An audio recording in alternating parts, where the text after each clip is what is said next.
Good morning mga ka-Angie. So ayan, breakfast po tayo. Ayan po yung breakfast natin. Yung kanin po is konti lang.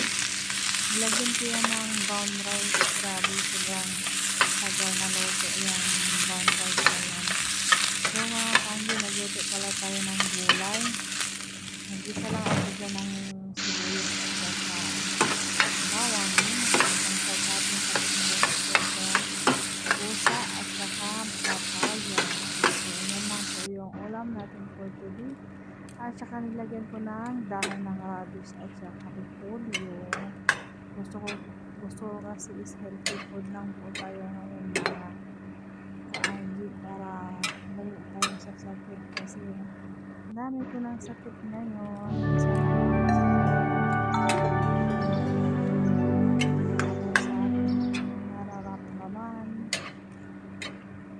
So, ayan, tamang mix na po tayo mga ka-Angie hanggang maluto po yung ating niluluto. So, ayan, luto na po siya mga ka-Angie. Ready to eat na yan. Meron tayong lating hiwa ng isda.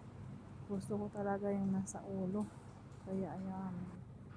O, diba? At saka konting gulay. Yan po yung rice ko na niluto. Sobrang tagal. Lumamig na yung gulay ko mga ka-Angie. So, tara, let's go. Let's eat na po tayo.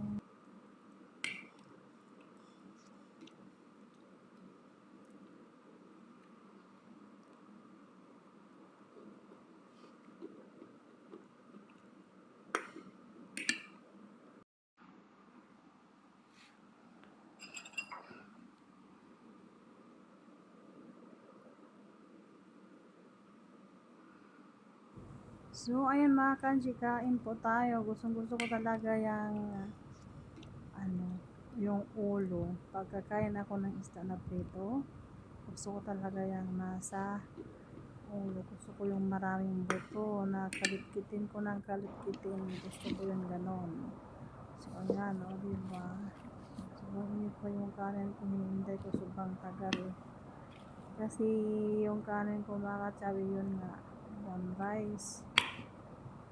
Tsaka hinaluan ko ng jasmine. Ngayon yung kanin ko, nawala na yung brown. Mas naghalo yung white. Pero pag hindi pa naluto siya mga ka-Angie, alam nyo ba? Ay, mas marami yung brown. Pero pag naluto na, mas marami yung puti. Ganyan po yung gusto ko, yung maraming butong-buto na kain.